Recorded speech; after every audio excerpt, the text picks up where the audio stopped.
Kita membaca satu bagian dari ayat firman Tuhan dari Matius pasal 6 ayat yang ke-10. Matius pasal ke-6 ayat yang ke-10. Demikianlah firman Tuhan, datanglah kerajaanmu, jadilah kehendakmu di bumi seperti di surga. Jadilah kehendakmu di bumi seperti di surga. Mari Bapak Ibu, kita kembali berdoa memohon bijaksana dari Allah Bapa untuk kita belajar mengenal kehendak Allah bagi kita saat ini. Mari kita berdoa sekali lagi. Ya Tuhan, kami sudah membaca firman-Mu, kami mau merenungkannya dan merefleksikannya pada kondisi situasi saat ini yang kami hadapi, gelombang pandemi COVID-19. Dan kami percaya bahwa Tuhan memperhatikan kami dan peduli kepada kami. Karena begitu banyak orang yang sedang mengalami pergumulan, tetesan air mata kedukaan, kesusahan hati, dan ketidakmengertian mengapa semua ini harus kami lalui dan jalani. Ya Bapa, mohonlah kiranya Engkau berbelas kasihan sekali lagi kepada kami. Supaya dengan firman-Mu ya Tuhan, kami mendapatkan kekuatan dari-Mu. Kami mengerti kehendak-Mu bagi kami. Ya Bapa, sekali lagi berilah hati yang mengenal Engkau, mengerti diri-Mu, dan memahami kehidupan kami ya Tuhan. Terima kasih Bapa. Pimpin sertai hamba-Mu yang terbatas. Berkati kami sekalian ya Tuhan. Terima kasih ya Bapa. Dalam nama-Mu Tuhan Yesus, kami berdoa bersyukur. Amin. Bapak Ibu yang dikasihi oleh Tuhan, hari ini kita kembali merenungkan tentang kehendak Allah. Tidak mudah untuk memahami kehendak Allah karena kehendak Allah itu misteri bagi kita. Kita hanya tahu dari Alkitab. Namun keutuhan dan keseluruhan dari kehendak Allah kita tidak bisa mengertinya secara lengkap. Kita bersyukur kepada Tuhan karena ada firman Tuhan yang memberikan kepada kita pengertian dan pengenalan kita akan kehendak Allah. Apa sesungguhnya yang sedang Tuhan kehendaki untuk kita pada momen, pada masa, pada era pandemi ini. Bukan makin baik kita lihat, tapi makin bertambahnya orang yang terpapar, yang dipanggil Tuhan karena COVID, yang mengalami penderitaan sekarang, yang dirawat di rumah-rumah sakit, isolasi mandiri, bahkan yang cemas, khawatir akan masa depannya, apakah masih bisa bekerja dan berkarya lagi, dan sebagainya. Mari kita kaitkan situasi ini dengan hatinya Tuhan. Kita tahu Tuhan tidak mengendaki manusia menderita. Tuhan tidak mengendaki manusia mengalami kesusahan. Tetapi faktanya kita sendiri sedang mengalami itu dan tidak bisa kita elakkan. Kalau kita merenungkan apa yang dijelaskan mengenai kehendak Allah, maka kita menemukan dan mengetahui ada kehendak dekretif Allah, di mana kehendaknya bersifat mutlak, berdaulat, efektif, tidak dapat ditolak, dan pasti akan terjadi. Kehendak yang dekretif ini tentulah misteri bagi kita. Bagaimana kita tahu apa yang Tuhan sudah nyatakan dan kehendaki untuk masa lalu, masa kini, masa akan datang dalam sejarah kita.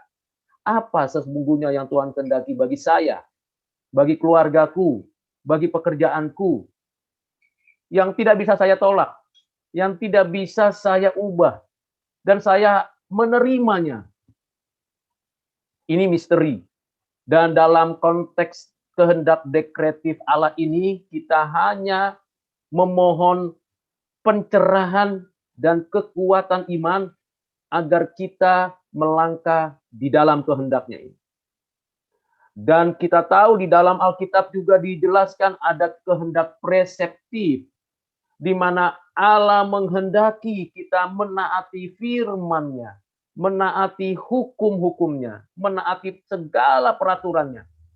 Tuhan menghendaki kita memuliakannya pada hari Sabat, tidak melakukan kejahatan moral dalam berbagai bentuk apapun, Tuhan menghendaki kita sungguh-sungguh menjadi pelaku firman. Ada banyak kehendak Tuhan dituliskan langsung dan kita dapat membacanya, mempraktekannya. Dan kita bisa memperhatikannya di dalam keseharian kita. Apakah saya hidup kudus? Apakah saya taati firman Tuhan? Dan apakah sungguh-sungguh saya mengasihi Tuhan dengan menaati seluruh peraturannya? Maka doa kita kepada Bapa di hadapan sesama dan banyak orang, kita memohon, ya Bapa, jadilah kehendak-Mu di bumi seperti di surga. Suatu doa yang dari dalam hati kita, yang sungguh-sungguh kita lantunkan dengan penuh iman. Kita tahu bahwa kehendak Allah yang dekretif itu berkaitan dengan penciptaan. Dari tidak ada menjadi ada, yang diciptakan itu baik, yang diciptakan ditujukan untuk kemuliaannya, yang diciptakan teratur, yang diciptakan itu mulia, indah, agung, penuh dengan segala kehidupan. Dan kehendak Tuhan juga untuk setiap ciptaannya dipelihara, dijaga, dan juga diperintahkannya agar mengikuti apa yang sudah ditetapkan. Selain itu kita tahu kehendak Allah juga di dalam hidup kita penebusan. Tuhan menghendaki setiap orang tidak binasa melainkan beroleh hidup kekal. Setiap orang yang diberi anugerah oleh Bapa di dalam Kristus oleh Roh Kudus, Dia menghendaki kita tidak binasa. Siapakah kita yang tidak binasa? Ialah mereka yang telah ditetapkan Tuhan, menerima penebusan di dalam Kristus. Dan kehendak yang dekretif ini kita menerimanya. Kita tidak bisa menyangkalnya atau menolaknya atau mengatakan tidak. Itu sebabnya kalau kita dipanggil oleh Tuhan menjadi milik kepunyaannya, kita tidak punya kuasa menolaknya. Kita tidak kuasa untuk memaksakan. Jadi kalau manusia ingin menikmati kehendak dekretif, dia tidak bisa mengubah. Tidak mengubah, tidak bisa punya keinginan untuk saya mau Tuhan menebus saya. Tapi kalau Tuhan katakan tidak, maka tidak terjadi. Ini ketetapan dekretif yang misteri, yang ada pada diri Allah, yang sulit kita jangkau lebih dalam, namun ada kehendak perseptif, mandat Tuhan, hukum Taurat, perintah-perintah Tuhan. Ini jelas. Mandat Tuhan dimulai dari Kejadian 1 ayat 28. Beranak cucu, bertambah banyak, penuhi bumi, peliharalah bumi, kelolalah bumi, dengan akal budi, dengan hati nurani, dengan relasi bersama bagi kemuliaan. Mandat Tuhan bagi kita orang percaya ialah memberitakan Injil untuk kita betul-betul menyatakan berita Injil kepada segala bangsa dalam segala situasi apapun dengan sarana apapun untuk Injil Yesus Kristus diberitakan. Ini kehendak preseptif. Kehendak yang lain ialah hukum Taurat, hukum sosial, hukum moral, dan hukum daripada apa yang dinyatakan Tuhan dalam ibadah. Dan kehendak Tuhan yang perseptif yang lain ialah perintah-perintah Tuhan yang bersifat individu, misalnya kepada Abraham, kepada Daud, dan kepada orang-orang khusus. Perintah Tuhan untuk setiap keluarga, perintah Tuhan untuk pribadi yang secara umum, ini adalah kehendak preseptif dari Allah. Jadi ada dua kehendak yang dinyatakan Allah bagi kita, dan ada kehendak yang betul-betul kita mengetahuinya, dan ada kehendak yang kita tahu setelah peristiwa-peristiwa itu terjadi, atau peristiwa-peristiwa itu sedang dan akan terjadi. Saya ulangi untuk kita Bapak Ibu, bahwa kehendak dekretif itu pasti, tidak berubah, kekal, mutlak. Itulah sebabnya kalau dikaitkan dengan kita sudah dicipta, kita dalam pemeliharaan Tuhan, dan kita sudah ditebus, itu pasti. Itu tidak bisa diubah, kekal, mutlak. Tetapi kalau kita bicara tentang kehendak perseptif, itu bisa kita terima, kita bisa tolak. Itu sebabnya ada banyak orang percaya sampai hari ini belum sungguh-sungguh melakukan mandat yang dalam Kejadian 1 ayat 28 atau Kejadian 2 ayat 15 sampai 17 dan Matius 28 ayat 19 sampai 20 atau Kisah 1 ayat 8, yaitu memelihara bumi, menjadikan sesama manusia teman sebagai penata layan bersama, dan kita secara individu, secara institusional memberitakan Injil. Ini ada yang menerima, ada yang menolak. Dan demikian juga dengan hukum Taurat, ada yang taat, ada yang memberontak. Demikian juga perintah Tuhan, kalau engkau mengasihiku, taati perintahku, kata Tuhan Yesus di dalam Yohanes pasal 15 ayat yang ke-9 ke-10. Ada yang menikmati anugerah umum, ada yang menikmati anugerah khusus. Kehendak perseptif ini dinamis dan juga statis. Kita taati dengan tekun dan rutin, atau kita up and down menaatinya. Ini yang terjadi realitanya. Jadilah kehendakmu di bumi seperti di surga, ya Bapa. Yang mana yang pasti dekretif. Yang mana itu menuntut tanggung jawab dan respon kita perseptif. Kalau kita bisa menjalankan keduanya dengan tepat, itu berarti sudah turun atas kita anugerah. Anugerah, iman, dan kekuatan untuk kita bisa mengerti kehendak Allah ini menjadikan kita bisa berespon. Kalau kita tidak diberikan anugerah, tidak mengalami anugerah itu, tidak dikaruniakan iman itu kepada kita, maka kita tidak mungkin dapat melaksanakan kehendak Allah, dan kita pasti tidak akan mengalami hidup di bumi seperti di surga. Kita bisa mengalami hidup di bumi seperti di surga, di mana ada damai sejahtera, ada sukacita, ada kasih yang melimpah, apabila kita menikmati dan mengalami anugerah Allah itu sendiri. Tanpa anugerah Allah, tidak mungkin kita menaati kehendak Allah. Karena kita orang berdosa yang kecenderungannya menolak, memberontak, menyingkirkan, bahkan tidak mau dipimpin oleh Roh Kudus. Itu yang terjadi. Karena itu Bapak Ibu Saudara yang kekasih di dalam Kristus, maka kita lihat lagi hal yang paling mengena pada hidup kita, yaitu janji dan nubuat Allah.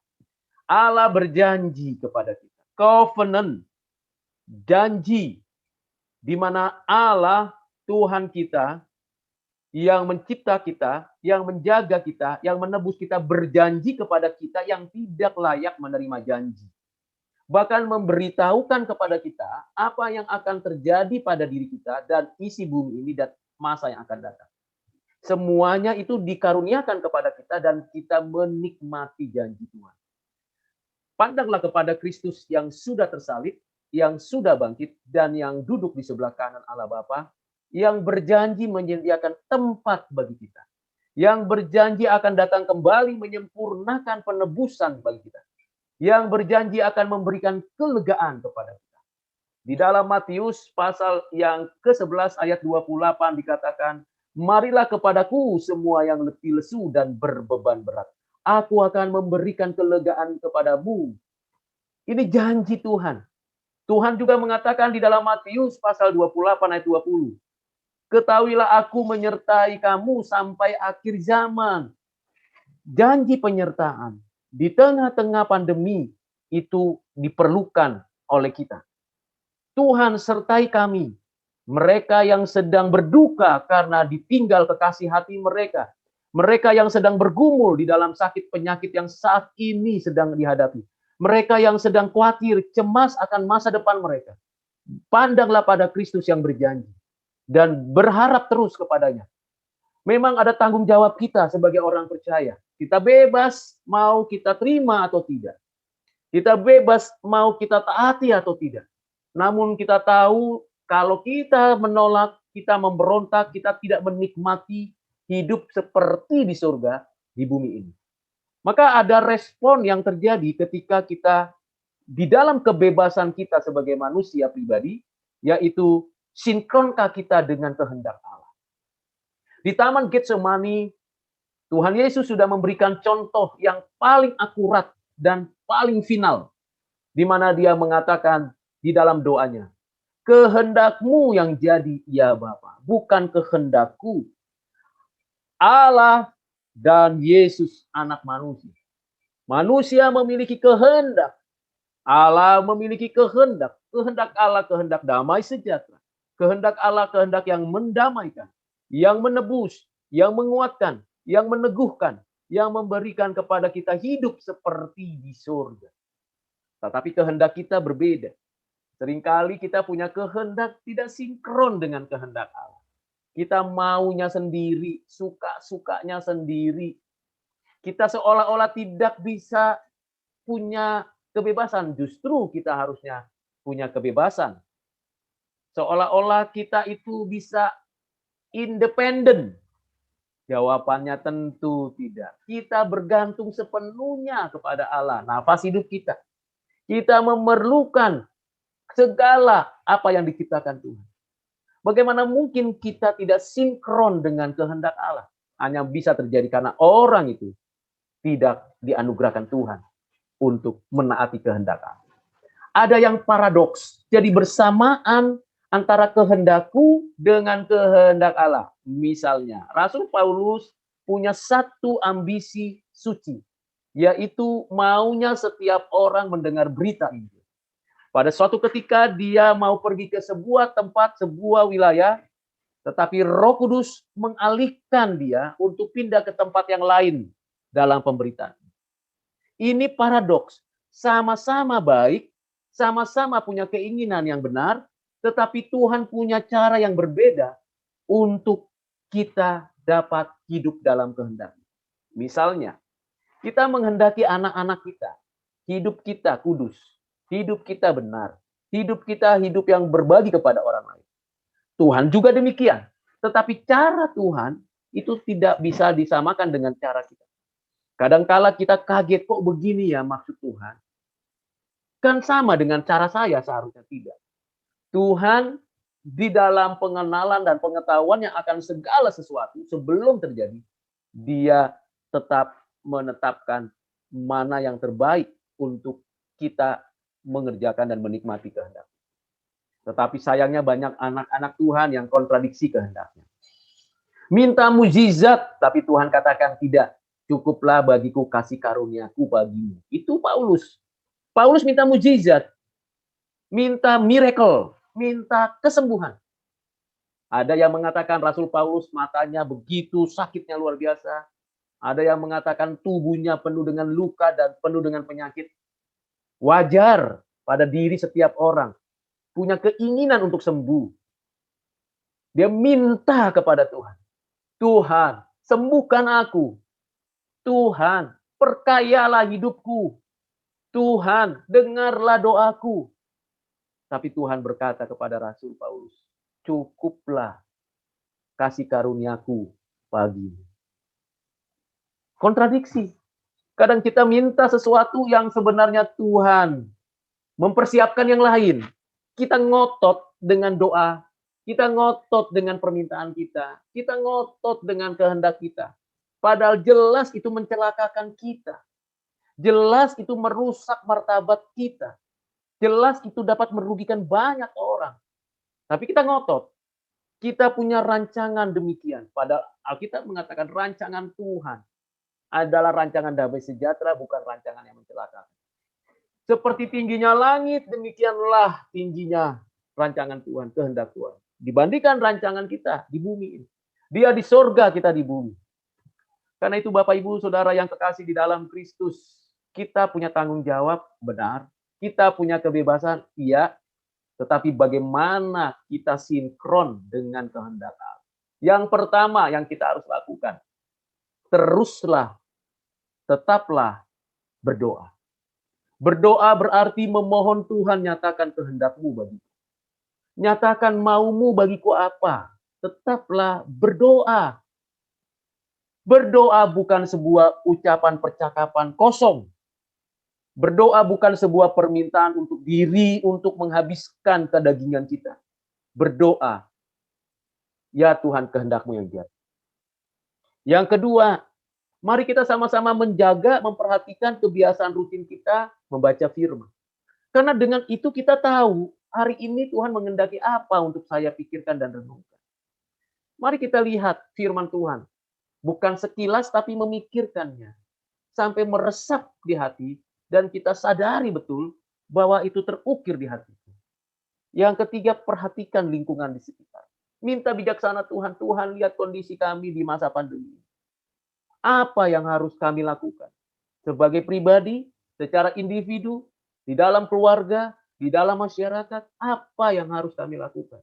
Ya Tuhan, pimpin, sertai, beri hikmat kepada kami. Lihat, kita terbuka wawasan. Jangan lihat hanya handphone kita, gadget kita, laptop kita, dan hal-hal yang kelihatannya memberi informasi.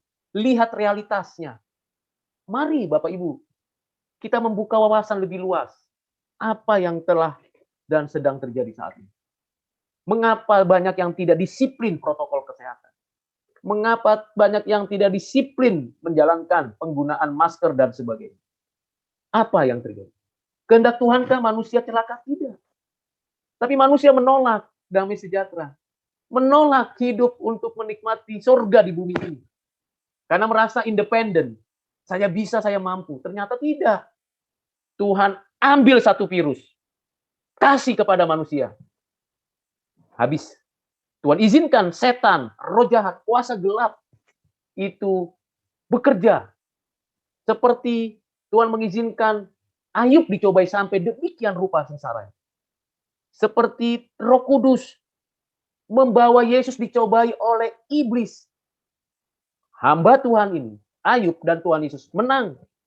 Seperti Paulus dicobai oleh banyak orang Yahudi, orang Judaisme dalam pelayanan. Dia tetap bergantung kepada, dia lihat keadaan, view, world view-nya terbuka, open minded, dan mau dididik.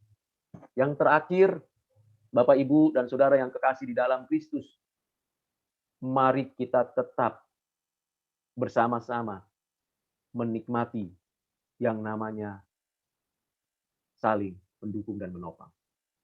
Kita tidak bisa sendirian. Kita menghadapi kesulitan bersama-sama. Itu sebabnya Tuhan mengendaki kita satu. Bukan hanya sehati, sepikir, sevisi, dan semisi, tapi kita satu bergerak, bekerja, berkarya, mengerjakan bagian yang Tuhan nyatakan, supaya kehendak Tuhan di bumi ini seperti di surga. Mari Bapak Ibu, dimanapun kita berada yang sedang menikmati kebenaran firman, berbagilah. Mari kita lakukan apa yang Tuhan mau, supaya ada damai sejahtera.